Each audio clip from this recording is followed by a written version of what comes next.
Je vous présente un nouveau tutoriel sur Ciel Pay Evolution 2016, toujours donc dans le paramétrage du menu base. Donc nous allons voir maintenant la deuxième étape et qui est une étape très importante, notamment vis-à-vis de la DSN, puisque nous allons bien voir au niveau du menu base le paramétrage des caisses et maintenant, effectivement, c'est très important de bien paramétrer les caisses par rapport à la DSN, puisqu'il y a des informations qu'il va bien falloir indiquer, notamment par rapport à tout ce qui concerne la caisse URSSAF et par rapport aux caisses de prévoyance et de mutuelle, puisqu'il y a des informations qui seront bloquantes si vous ne l'avez pas indiqué au niveau des caisses. Alors, première caisse que nous allons voir, donc les caisses, un premier intérêt, c'est de créer des caisses pour les états de charge. Toutes vos cotisations et vos rubriques, que ce soit de brut ou de net, vont être rattachées à des caisses. Donc la première caisse que l'on va voir, c'est la caisse URSSAF, donc ici, vous voyez, alors, ici déjà, on peut voir les affectations comptables. Donc, en fonction de vos comptes comptables, si vous voulez faire bien sûr un transfert comptable, ça va déjà vous être utile à ce niveau-là. Donc là, si je fais modifier, voilà. Ici, donc, au niveau onglet identification, là, c'est vraiment que de l'administratif.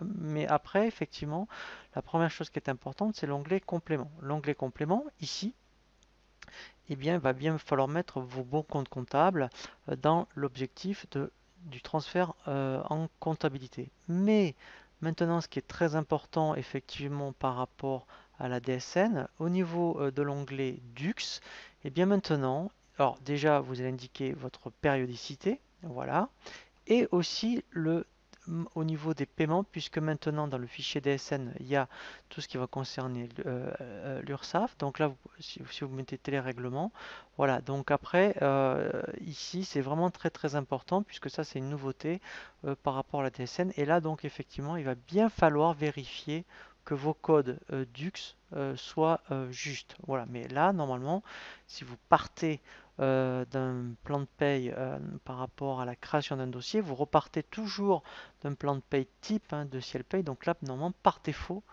ici, tout ça, ça doit être bien indiqué. Voilà, donc ça, c'est la première caisse. Donc, puisque l'onglet IP mutuel, là, ça ne va pas concerner l'URSSAF. Donc, première chose, la caisse URSSAF. Après, effectivement, donc c'est de bien paramétrer. Alors, si vous avez, donc vous êtes sûr d'avoir des noms cadres. Alors, c'est un régime qui s'appelle l'ARCO.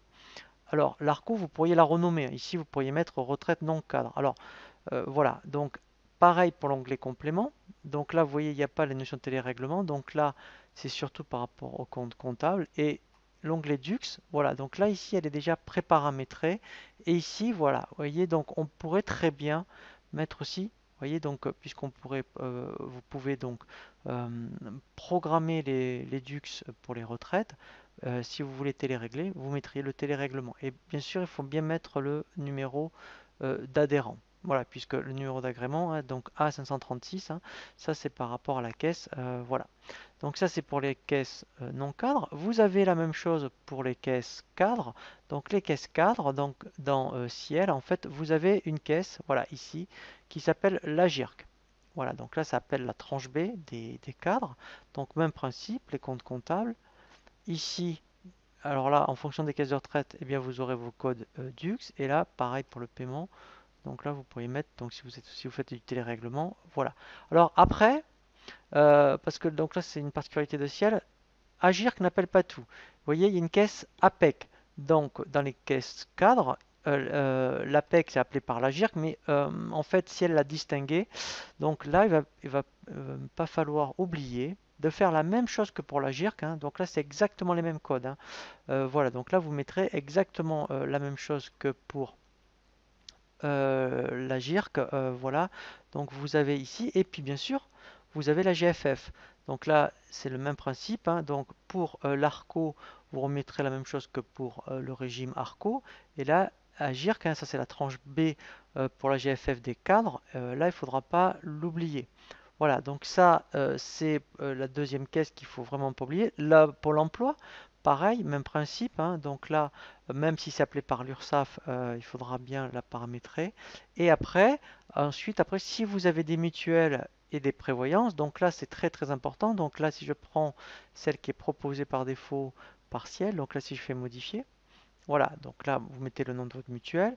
Mais après, dans l'onglet complément, donc là, vous mettrez les codes comptables. Et donc dans Dux, là, il n'y en aura pas. Mais là, IP mutuelle, donc là, c'est très important. Vous voyez, donc si vous êtes à la G2R, par exemple, donc là, si elle les connaît toutes, elle commence par un P. Vous voyez, donc là, il faudra bien mettre le nom de votre mutuelle et vous voyez, le code délégataire et le libellé.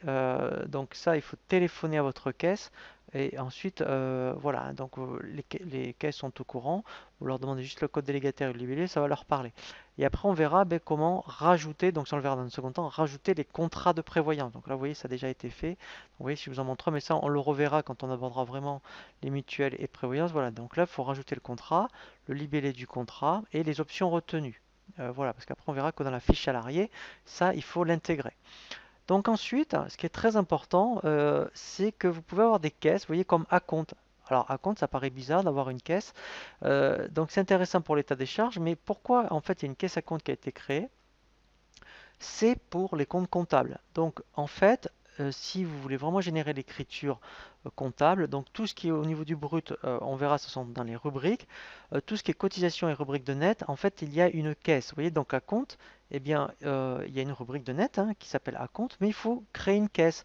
Vous avez la même chose, vous voyez, par exemple, pour l'apprentissage. Voilà, vous voyez, donc l'apprentissage, c'est une cotisation patronale.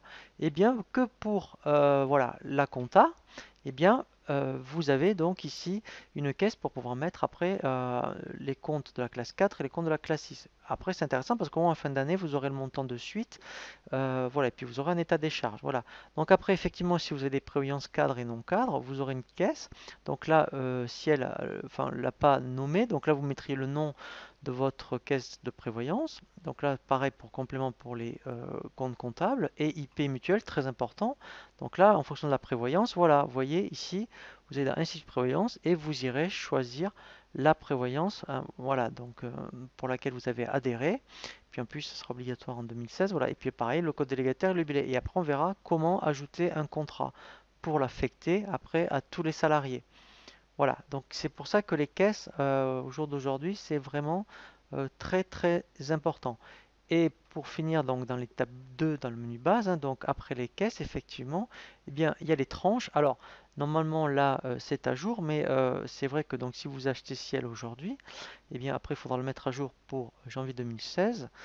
Donc là, après, c'est tous les tranches B, les tranches C. Donc là, voilà, vous mettrez 3 fois ou 4 fois le plafond sécurité sociale. Voilà, donc là, il faudra bien, vous voyez, donc là, 4 fois le plafond.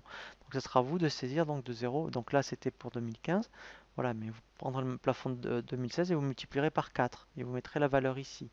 Voilà, donc ça, il ne faudra pas oublier de le faire au niveau des tranches. Voilà, donc là, on a bien vu dans le menu base l'étape 2, donc de paramétrage des caisses et des tranches.